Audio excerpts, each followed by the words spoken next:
Hello friends, welcome to ACS U education mentor. Friend, आज के session में हम बात करने वाले हैं उन स्टूडेंट्स के बारे में जो 2019 में 2019 में नीट का एग्ज़ाम देने के बाद इंडिया के बाहर जाने के बारे में सोच रहे हैं, MBBS करने के बारे में सोच रहे हैं। Those who are thinking to do the MBBS from abroad, India के बाहर किसी अन्य देश से MBBS करने के बारे में सोच रहे हैं। तो आप लोगों के लिए इस सेशन में सारे रिलेवेंट डाटा आपको मिलेगा। जैसे कि हाँ, आप सभी को पता होगा कि MCI ने, जो कि अभी IMC हो गया है, इंडियन मेडिकल काउंसिल हो गया है, उसके नए गाइडलाइंस के अनुसार साल 2019 में कोई भी बच्चा, कोई भी स्टूडेंट इंडिया से अगर बाहर जाता है मेडिकल की एजुकेशन के लिए, तो उसको नीट के एग्ज़ाम को क्वालिफाई करना कंपलसरी हो गया। प्रीवियसली पुराने सालों में ऐसा नहीं था, नीट के एग्ज़ाम का मैंडेटरी नहीं था। Just on the basis of class 12 marks physics chemistry biology में क्वालिफाई होने के बाद बच्चे बाहर चले जाते थे। बट इसमें इस साल वही बच्चे बाहर जा सकते हैं जिन्होंने किसी भी हालत में MCI को एटलीस्ट क्वालिफाई किया होगा, नीट के एग्ज़ाम में एटलीस्ट क्वालिफाई नंबर होंगे। ठीक है, last year in the year 2018 भी ये डिसीजन आया था, but later on supreme court ने इसको हटा दिया था एक ट्रायल पीरियड को देख के। बट इस साल से ये रूल को फुल्ली इम्प्लीमेंट किया जाएगा, जिससे कि ये जो हमारा पासिंग रेट था, जैसे कि आप लोग को पता चलता है कि वहाँ से बाहर से आने के बाद काफ़ी बच्चे को MCI के एग्जामिनेशन टेस्ट देना पड़ता है, जिसमें स्क्रीनिंग टेस्ट में काफ़ी बच्चे फेल हो जाते हैं। एक मार्क्स में 80% बच्चा अराउंड जो है 20 से या 21% का पासिंग रेट है सिर्फ, तो लगभग 80% बच्चा इसमें डिस्क्वालीफाई हो जाता है। तो इसका एक मेजर रीज़न ये था कि क्वालिटी ऑफ स्टूडेंट्स बाहर नहीं जा रहे थे। तो अब यहाँ से जाने से ही पहले गवर्नमेंट स्टूडेंट्स को फ़िल्टर कर रही है, और फिल्टर करके ही कुछ सेलेक्टेड ही बच्चे अब बाहर जा पाएंगे ones who have at least qualified the examination of NEET. तो सिर्फ उन्हीं लोग को परमिशन मिलेगी कि बाहर जाके वो MBBS करें, जिससे आने वाले सालों में इसमें आप FMGE का जो आप क्वालिफाइंग परसेंटेज देखोगे, इसमें काफ़ी सुधार मिलेगा। जैसे ये नया रूल आया है तो इससे एक और रूल नया क्लियर हो जाता है कि जैसे पहले बाहर जाने के लिए MCI का क्लियरेंस लेना पड़ता था, मेडिकल काउंसिल ऑफ इंडिया का क्लियरेंस लेना पड़ता था, अब उसके लेने की ज़रूरत नहीं पड़ेगी। क्यों नहीं पड़ेगी? उसका सिंपल सा लॉजिक ये है, बिकॉज पहले MCI का काम ये था कि वो ये देखती थी कि जो स्टूडेंट्स बाहर पढ़ने के लिए जा रहे हैं वो एटलीस्ट आपका फिजिक्स केमिस्ट्री बायोलॉजी में क्वालिफाइड हैं कि नहीं है। बट अगर अब नीट आने के बाद और नीट क्वालिफाई होने के बाद यहाँ पे ये चीज़ क्लियर हो गई है कि जो भी बच्चा नीट का एग्जामिनेशन फॉर्म को फिल करेगा और जिसका रिजल्ट आएगा वो सारे पैरामीटर्स पे ऑलरेडी क्रॉस हो चुका होगा, क्रॉस चेक हो चुका होगा। तो अब MCI की एलिजिबिलिटी सर्टिफिकेट जो लेना पड़ता था स्टूडेंट को, अब आपको भी इसकी रिक्वायरमेंट नहीं है। तो काफ़ी अच्छा ऑप्शन रहेगा उन सभी बच्चों के लिए जो बाहर जाने के बारे में सोच रहे हैं। तो आप इंडिया के बाहर जाके MBBS अपना परस्यू कर सकते हो। अब इसके लिए कुछ क्रूशियल फैक्ट्स और क्रूशियल डाटा डिस्कस करेंगे इस सेशन में, जिसका काफ़ी स्टूडेंट्स को उसके बारे में नहीं पता होगा। आपका ये जो MCI का जो स्क्रीनिंग टेस्ट होता है, मेजर जो प्रॉब्लम आती है स्टूडेंट्स को, यही प्रॉब्लम आती है कि मैं इंडिया के बाहर तो जाके कर लेता हूँ MBBS, हमको कॉस्ट वाइज भी अगर काफ़ी कम पड़ेगा, बट वापस आके हमको MCI का स्क्रीनिंग टेस्ट को पास करना पड़ता है, जिसमें एक मेजॉरिटी ऑफ स्टूडेंट फेल हो जाता है। ये एक मेजर क्वेश्चन है स्टूडेंट के बीच में, जिसकी वजह से काफ़ी स्टूडेंट जो प्लान करते हैं बाहर जाने के बारे में फिर भी नहीं जा पाते हैं। तो इसमें फ्रेंड्स देखिए, ये जो एग्ज़ाम टेस्ट इंट्रोड्यूस हुआ था, स्क्रीनिंग टेस्ट का जो एग्ज़ाम MCI लेके आई थी, ये एग्ज़ाम इंट्रोड्यूस हुआ था साल 2002 में, इन द ईयर 2002। और उस टाइम में जब ये एग्ज़ाम इंट्रोड्यूस हुआ था, उससे पहले काफ़ी स्टूडेंट्स इंडिया के बाहर ऐसे चले जाते थे जो विदाउट एलिजिबल होते थे, लेकिन इंडिया के बाहर चले जाते थे। तो जब ये एग्ज़ाम क्वालिफाई इंट्रोड्यूस हुआ था, तो उस समय जो MCI का पासिंग रेट था डेट वाज ओनली 2%। बट धीमे धीमे इसमें सुधार होते हुए और स्टूडेंट्स को चेक करते करते अभी तक ये 21% तक आ गया है। धीमे धीमे अगर आप देखोगे तो इस पासिंग रेट जो काफ़ी कम हुआ करता था 2% से 5%, 7%, 9%, 10%, 15%, 20% करते हुए अभी 21% तक आ गया है। और ये जो आपका पासिंग रेट होता है, ये एक फिक्स कंट्री, मतलब एन नंबर ऑफ कंट्रीज़ का एक सम निकाल के करते हैं। अगर इसमें मेजॉरिटी में देखते हैं तो बांग्लादेश का जो पासिंग रेट है सब काफ़ी अच्छा है, 30% प्लस है। नेपाल का पासिंग रेट जो है काफ़ी अच्छा है, 30% प्लस है। उसका बेसिक सा रीज़न ये है बिकॉज ये इंडिया के बॉर्डर कंट्रीज़ हैं और यहाँ पे इंडियन इम्पैक्ट काफ़ी ज़्यादा है। Culture of education income India से मिलती जुलती काफ़ी ज़्यादा है, तो ये काफ़ी अच्छे स्टेट रहते हैं। और अब जो बच्चे नीट के एग्ज़ाम को क्वालिफाई करके बाहर जाएंगे तो इसमें आने वाले सालों में और अच्छा पासिंग रेट होने की चांसेस हैं। अब आप इसमें ये देखते हैं कि अगर सपोज़ कर लिए MCI का 20% का पासिंग रेट आ रहा है, तो उसका क्यों आ रहा है, उसका एक पीछे का एक लॉजिक लेके चलते हैं। जैसे कि आप लोग को पता होगा, जो MCI का टेस्ट होता है वो 300 नंबर का टेस्ट होता है और इसमें स्टूडेंट को एटलीस्ट 50% नंबर्स लाने होते हैं in order to get qualify the exam. तो अगर हम इंडिया के एग्ज़ाम का देखते हैं, अगर इंडिया में जो नीट का एग्ज़ाम होता है ये 720 नंबर का होता है and out of 720 student have to score at least 360 numbers, 360 number score करना पड़ेगा अगर इंडिया में आपको, if you want to earn 50% in India. तो इंडिया में 50% के लिए 360 नंबर लाना पड़ता है। तो कितने परसेंट स्टूडेंट इंडिया में ऐसे हैं जो 50% नंबर लेके चले आते हैं? अगर इसमें हम रिकॉर्ड उठा के देखते हैं 2017 का डाटा या 2018 का डाटा देखते हैं, जैसे 2018 का ही डाटा आप देख लीजिए, लेटेस्ट डाटा है, लगभग 13.25 लाख बच्चों ने एग्जामिनेशन को फिल किया था नीट के एग्ज़ाम को। जब रिजल्ट आया तो इसमें सिर्फ 7,14,000 बच्चे ही क्वालिफाई हो गए। तो आपने यहाँ पे देखा कि अराउंड 45% बच्चे तो ऐसे थे जो क्वालिफाई ही नहीं कर पाए, जो मिनिमम नंबर भी नहीं लेके आ पाए। उसके बाद अगर हम इस डाटा को सही से फिल्टर करके देखते हैं तो हमको ये भी पता चलेगा कि इंडिया में भी लगभग 20% ही ऐसे बच्चे हैं जो नीट के एग्ज़ाम में भी 50% नंबर इंट्रोड्यूस कर पा रहे हैं। तो इसमें हम MCI के स्क्रीनिंग टेस्ट को ज़्यादा टफ नहीं बोल सकते हैं, बिकॉज जो लेवल ऑफ स्टूडेंट्स है या हम लेवल ऑफ स्टूडेंट भी बोल सकते हैं या लेवल ऑफ एजुकेशन भी बोल सकते हैं, वो काफ़ी ज़्यादा नीचे गिर गया है, जिसकी वजह से इतने जो कॉम्पिटिटिव एग्ज़ाम होते हैं इसको स्टूडेंट सही तरह से क्रैक नहीं कर पा रहे हैं और 50% नंबर भी काफ़ी कम ही बच्चे हैं जो 20% ही बच्चे ला पा रहे हैं। उसका बेसिक सा रीज़न ये है कि बिकॉज ये सब जो पेपर होते हैं वो आपके ऑब्जेक्टिव टाइप पेपर होते हैं, काफ़ी प्रैक्टिकल नॉलेज की ज़रूरत होती है स्टूडेंट को इन सब पेपर को क्रैक करने के लिए, काफ़ी आपके कॉन्सेप्ट क्लियर होने चाहिए। बट जैसे कि स्कूलिंग्स इंडिया में भी प्रोवाइड हो रही है, जैसे बच्चे पढ़ते हैं, इसमें मेजॉरिटी जो पार्ट है स्टूडेंट का वो आपका सिर्फ थ्योरी बेस है, प्रैक्टिकल नॉलेज है नहीं, इसलिए कॉन्सेप्चुअल एजुकेशन होनी चाहिए वो बिल्डअप नहीं हो पा रही स्टूडेंट्स में।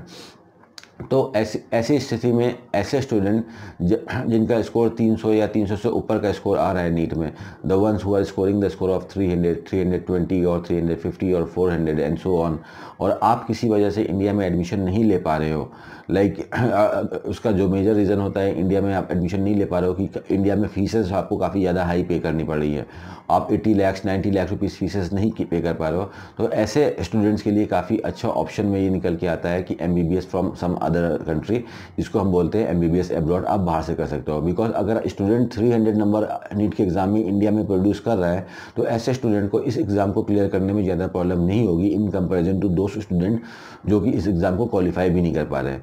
तो आप सभी के लिए काफ़ी अच्छा ऑप्शन रहेगा कि आप लोग इंडिया के बाहर जाके अदर्स कंट्रीज से MBBS कर सकते हो। अब अदर कंट्रीज़ में जब हम जाते हैं तो बहुत सी सारी प्रॉब्लम आती है, बहुत सी चीज़ें हम जानते नहीं हैं, हमको वेरियस सोर्सेस से चीज़ों को जानना पड़ता है। तो इसमें देखिए, फर्स्ट ऑफ ऑल अगर हम अच्छे क्वालिटी एजुकेशन की बात करते हैं, अच्छी यूनिवर्सिटीज़ की बात करते हैं, तो इसमें काउंसलिंग के सिस्टम को आप अच्छी तरह से समझिए। इसमें कुछ कॉमन से फैक्ट्स निकलेंगे। जैसे इंडिया में एडमिशन स्टार्ट होते हैं from the month of June, India में काउंसलिंग स्टार्ट होती हैं। तो जो भी अच्छे कॉलेजेस होते हैं, जो कि बेस्ट यूनिवर्सिटीज़ होती हैं, वो अर्लियर राउंड में, स्टार्टिंग के राउंड में ही फिनिश हो जाती हैं और उसके बाद आगे वाले राउंड में, सेकेंड राउंड या थर्ड राउंड में वही यूनिवर्सिटीज़ बच जाती हैं जिसमें किसी रीज़न से स्टूडेंट नहीं जाना चाहते हैं, बाद में उनको वहाँ पे जाना पड़ता है, जिसका मेजर रीज़न होता है हायर फीसेस इन इंडिया, या जो वो कॉलेज नए होते हैं, वो परमिटेड की श्रेणी में आते हैं, वो रिकॉग्नाइज कॉलेज नहीं होते हैं। तो ऐसे ही आपका इंडिया के बाहर भी होता है कि लाइक जो अच्छी यूनिवर्सिटीज़ होती हैं, अगर आप बोलते हो रशिया के बारे में, यूक्रेन के बारे में, चाइना या बांग्लादेश, नेपाल, ये सब ऐसी कंट्रीज़ हैं, अगर हम बोलते हैं कि यहाँ पे सारे कॉलेज ख़राब है तो बिल्कुल गलत है। ये सब कॉलेज, इसमें हर टाइप के कॉलेजेस हैं, बट जो बेस्ट जो कॉलेजेस हैं, जो बेस्ट मेडिकल यूनिवर्सिटीज़ हैं यहाँ पे, वो अर्लियर ही ख़त्म हो जाती है, यानी कि उनके लिए जो एप्लीकेशन होते हैं वो स्टूडेंट काफ़ी अर्ली पार्ट में दे देते हैं, एक नीट का रिजल्ट आते ही दे देते हैं। तो अगर आप कहीं पे भी अच्छी यूनिवर्सिटी जाने के बारे में सोच रहे हो तो आपको पहले से डिटरमाइन होना चाहिए कि लाइक इंडिया में मेरा एडमिशन नहीं हो पा रहा है, तो I will no more waste my time in India.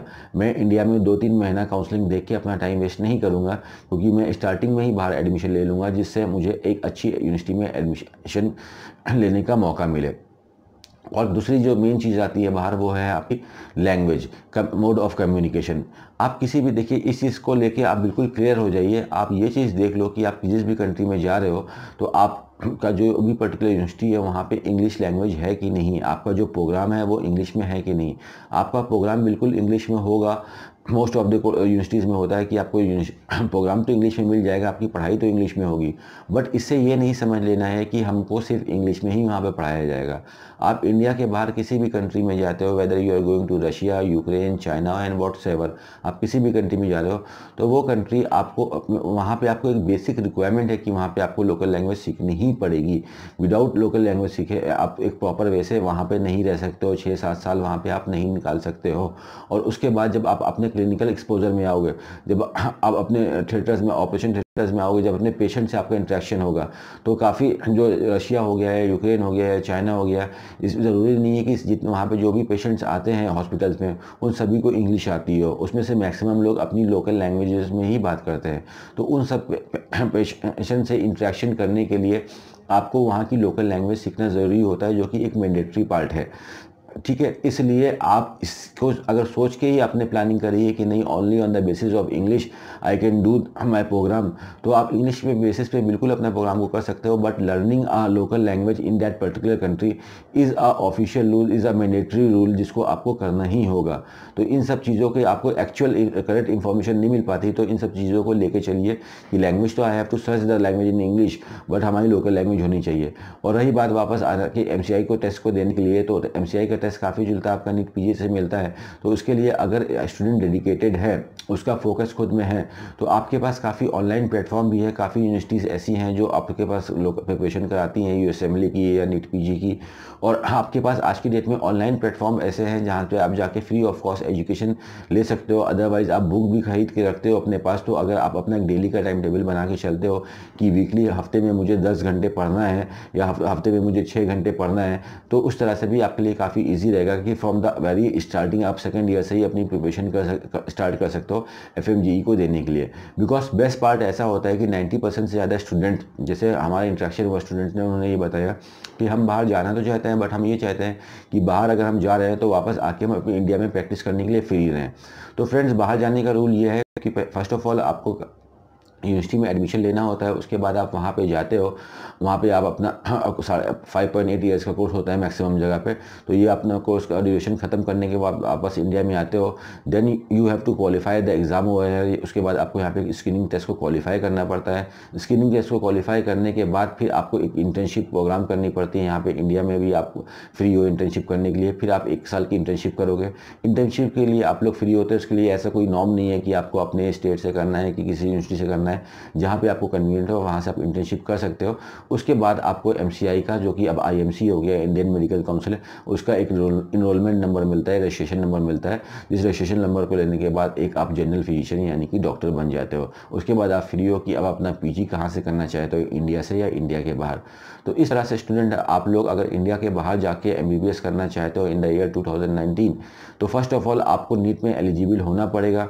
NEET में एलिजिबल हो कि अगर आप लोअर नंबर पे जा रहे हो, जैसे नहीं कि आप 130, 140, 150 नंबर, 200 नंबर पे जा रहे हो, तो आपको ये चीज़ को लेके चलना है कि लाइक अभी मैं वीक हूँ एजुकेशन में, अभी मेरे कॉन्सेप्ट क्लियर नहीं है, बट मेरे पास अभी 5 साल का टाइम है, मेरे पास एक मौका है कि 5 साल में मैं अपने कॉन्सेप्ट को अगर क्लियर कर लेता हूँ, उसके बाद अगर एटलीस्ट मैं 50% के भी डोर पे खड़ा हो जाता हूँ, तभी उस कंडीशन पे मैं इस एग्ज़ाम को क्रैक करके अपने कैरियर की जर्नी स्टार्ट कर सकता हूँ in the field of medical science. और ऐसे स्टूडेंट जिनका स्कोर 300 से ऊपर आ रहा है, तो आप लोग के लिए ये चीज़ काफ़ी ईजी हो जाएगी, बिकॉज आपके बेसिक कॉन्सेप्ट क्लियर हैं, जिससे आपको FMGE के एग्ज़ाम क्रैक करने में प्रॉब्लम नहीं होगी। वो आप लोग को अगर ये चीज़ सुन के प्रॉब्लम होती है या डर लगता है कि लाइक मेरा भी FMGE नहीं क्रैक हो पाएगा, तो फ्रेंड्स बेसिकली ये उन स्टूडेंट्स के लिए होता था जो विदाउट नीट के एग्ज़ाम को क्वालिफाई करे बाहर पे जा रहे थे, या जो पहले एग्ज़ाम होता था नीट से पहले ऑल इंडिया PMT का, तो ऑल इंडिया PMT के एग्ज़ाम को क्लियर नहीं करते थे, और इसमें भी काफ़ी बेसिक नंबर रहते थे फिजिक्स, केमिस्ट्री, बायोलॉजी में। बट अगर आपके कॉन्सेप्ट क्लियर हैं तो it is not very tough task to clear the screening exam of the medical education. आप आसानी से क्रैक कर सकते हो, बिकॉज आपने देखा कि ऑलरेडी 21% स्टूडेंट्स आज की डेट में कर रहे हैं क्वालिफाई, और ये एक एवरेज डाटा है, सब जगह से निकाल के बन रहा है। तो और आने वाले टाइम में जैसे कि नीट क्वालिफाइड स्टूडेंट ही गवर्नमेंट बाहर भेज रही है, उसका बेसिक ऑब्जेक्टिव यही है करने के लिए कि हमारा जो ये पासिंग रेट है हम इसको ऊपर बढ़ाएं। बिकॉज ये एक फैक्ट है इंडिया के अंदर कि अभी जो इंडिया में सर्वे हुआ है WHO की तरफ से यहाँ पे 11,000 पीपल्स, 11,000 लगभग 800 लोगों के ऊपर एक डॉक्टर है इंडिया के ऊपर, और जो कि अगर होना चाहिए, अगर एक्चुअल लॉस के हिसाब से कि 1000 पीपल्स के ऊपर एक डॉक्टर होना चाहिए। तो इंडिया में एक्चुअली डॉक्टर्स की अभी बहुत ज़्यादा कमी है, 11% डॉक्टर्स की कमी है, ठीक है। तो अभी डॉक्टर्स की रिक्वायरमेंट इंडिया में बहुत है, बट यहाँ पे क्या है कि like quality of doctors produce नहीं हो पा रहे हैं। डिग्रीज तो बहुत ज़्यादा प्रोड्यूस हो रही है, बट जो स्किल होनी चाहिए वो प्रोड्यूस नहीं हो पा रही। तो skill is something which can be earn only by your hard work. आपके लाइक फोकस से और आपके हार्ड वर्क से ही डिग्री आपको मिल सकती है। तो आप अगर MBBS एब्रॉड के लिए प्लान कर रहे हो तो फर्स्ट ऑफ ऑल आपको नीट को क्वालिफाई करना है, अपने एग्ज़ाम देखना है, और अच्छी यूनिवर्सिटीज़ को लेना चाह रहे हो एडमिशन, तो इंडिया में काउंसलिंग में टाइम मत वेस्ट कीजिए। आप जितनी जल्दी आप निकल सकते हो, आप बाहर जाके एडमिशन ले सकते हो। आप बाहर किसी कंट्री में जा रहे हो तो आपकी एक एवरेज जो कॉस्ट ऑफ एजुकेशन आती है that will be something around 20 lakh to 25 lakh rupees के बिटवीन में आ जाएगी, इंक्लूडिंग एवरीथिंग। सारा कोर्स आपके इसके अंदर आ जाएगा। मैक्सिमम जो कंट्रीज रहती है लाइक रशिया, यूक्रेन, चाइना, इनमें जो कोर्स की ड्यूरेशन है that is of 5.8 years. 5.8 years की इसमें कोर्स की ड्यूरेशन रहती है, और लैंग्वेज मैंडेटरी रहती है, लैंग्वेज आपको सीखना इस कंपलसरी। काफ़ी अच्छा लाइक एजुकेशन कल्चर रहता है। अच्छी जो यूनिवर्सिटीज़ रहती हैं उसमें जो आपकी बेसिक एलिजिबिलिटी रहती है, काफ़ी यूनिवर्सिटीज़ आपकी 50% नहीं लेती है फिजिक्स, केमिस्ट्री, बायोलॉजी में। काफ़ी यूनिवर्सिटीज़ ऐसी होती है जो 60% मांगती हैं, काफ़ी यूनिवर्सिटीज़ 70% मांगती हैं, और कुछ यूनिवर्सिटीज़ 80% फिजिक्स, केमिस्ट्री, बायोलॉजी के अंदर मांगते हैं। और अगर आप जो एजुकेशन कल्चर देखोगे बाहर में, वहाँ पर ऐसा नहीं होता है जैसे इंडिया में लाइक आप 70 स्टूडेंट्स या 80 स्टूडेंट्स को, एक ग्रुप को एक टीचर हैंडल कर रहा है। वहाँ पर एक छोटे छोटे ब्लॉक्स बना के लाइक 15 स्टूडेंट्स या 18 स्टूडेंट्स का एक कम्युनिटी बना के एक ग्रुप वाइज एजुकेशन होती है, और काफ़ी एक रूटीन टेस्ट चलते हैं। लाइक एक चैप्टर फिनिश होने से पहले एक जो आपका एग्जामिनर होता है, he used to cross check you around 10 to 15 times daily. आपके रूटीन टेस्ट होते हैं, जिसकी वजह से आपको काफ़ी अच्छी प्रोडक्टिविटी मिलती है। So if you are planning to do the MBBS from abroad, it is our suggestion to do as early as possible, as soon as the result will be available in front of you just after 5th of June. You have to take your decision as soon as possible in order to get the admission in the good and reputed universities of abroad, जहाँ पे आप easily admission ले सकते हो, और जहाँ पे आपको इंडियन स्टूडेंट का भी काफ़ी अच्छा फुटफॉल मिलेगा।